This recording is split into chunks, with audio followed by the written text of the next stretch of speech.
Hey folks, how's it going? Chris here, and yay, woohoo, gladly, yippee! I got a nice stack of comic books. If you just seen the opening sequence there, glad to have them. I've read a few of them, so I'll just give you some of my quick thoughts, and yeah, just of course just talk about what I've got, and not just show you guys, but talk about them a little bit. Hellboy, The Fury, issue 1 of 3. Great cover. There's a couple different covers to this one, but this one I thought was the best. This is the Magnolia cover. Really lovely cover. And just a bunch of stuff that's happened to Hellboy since he's leaving the BBRD is kind of coming around in full circle, and he's taking on this, in this one now, a witch, this witch queen who's named herself the kind of like this war goddess now, and she says like these demon hordes, and Hellboy, he has the Arthur sword, and he has all the old dead Englishmen to help him, but he goes to face her all alone, and eventually that sword who he left with his lady friend, the sword actually gets passed on to somebody else, and then that person is going to lead the old Englishmen to help Hellboy. So it's really cool. I love seeing all this stuff coming back, you know, that's happened in past Hellboy issues, and it's all coming around, and it's all been leading up to something. You know, it's really great Hellboy being doing all these kind of separate stories. Everything can be kind of separate, but everything is coming together. It's really, I think, all-round epic masterpiece. Magnolia's Hellboy is just always fabulous, and hopefully after this too, after this Fury story happens, that hopefully Hellboy will be coming back to the BPRD. So yeah, that one's really exciting. If you're not reading Hellboy, you gotta pick that up. Hellboy also reads really good in trade as well, so if you go back, pick up the trade paperbacks or graphic novels, I mean, you won't be disappointed. 208 continues to be pretty good, this new stuff with Spawn, and one thing I gotta mention, this cover, I don't know if you can really tell, but it's Twitch's glasses, a close-up of his glasses, and then the reflection of Spawn in the broken glasses. If I can, I'll fit in here somewhere a picture of the original picture for the solicitation of 208. Yeah, I'll show that to you maybe right now. And so I think between that original solicitation picture and this cover, the original solicitation cover is much better. I think it's much more powerful of an image than this one.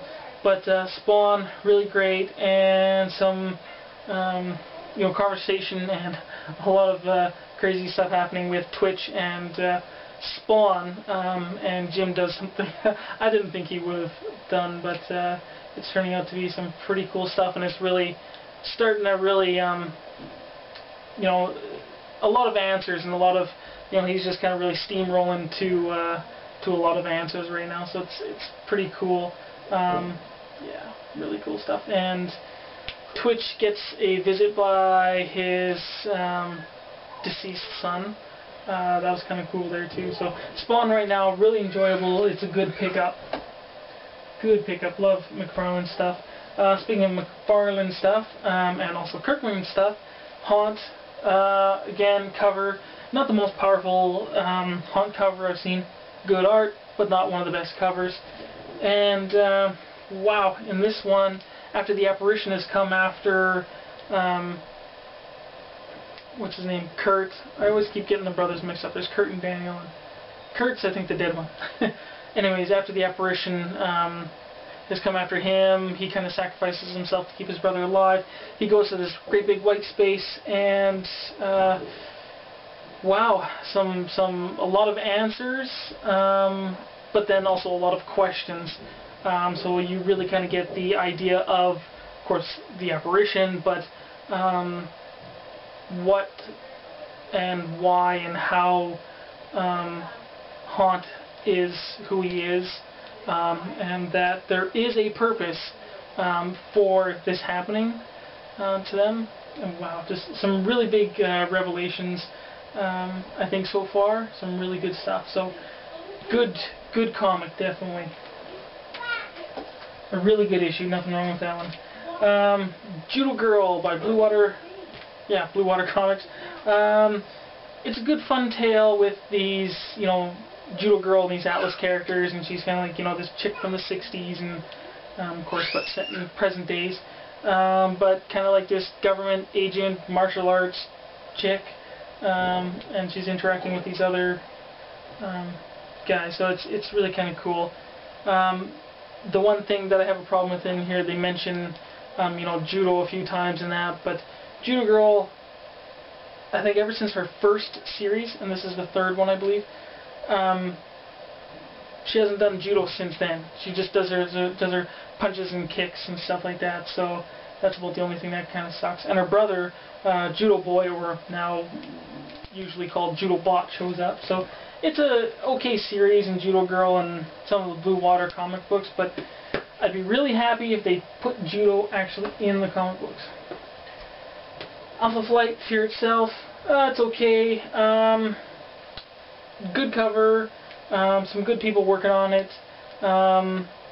This one, Fear Itself, them going against Atuma and the hammer wielding,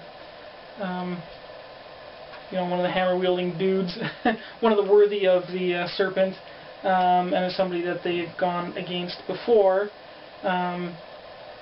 But wow, really good fight, really good stuff there. One thing that bothers me about Alpha Flight is that it just seems way too political, and I think the politics and whatnot in here are just, they're just make-believe kind of politics and stuff like that. It's like all the stuff in Canada, they make all these references to Canada and blah blah blah, all this kind of stuff, but a lot of stuff too is just I think a little over dramatic and I don't know, just too fake, in the American side of Marvel. You got the president and all that kind of stuff. It seems pretty real and real people, and of course embellished a little bit in the Marvel way, but it seems a little more real than the Canadian side. But yeah, it's kind of good. So limited series, 1 of 8. I'm gonna enjoy it so far, and the ending to Shockers, something I never saw coming too. So wow, leaves you with a lot of questions. So pretty good first issue. Yeah. And the last one, wow, everybody's going to pretty much know about this one, so I don't need to say much, but finally got to read Fear Itself, issue number 3.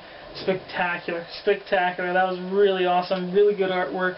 Good issue. I'm loving the Fear Itself. It's just really enjoyable. And man, Thing getting one of the hammers. Wow, that looks really super cool. So, yeah, really, really awesome. And that's about this, all of the stack that I've read so far, so I'll just show you what else I've gotten. So, Journey into Mystery, Fear Itself, 624, probably after the Fear Itself tie-ins.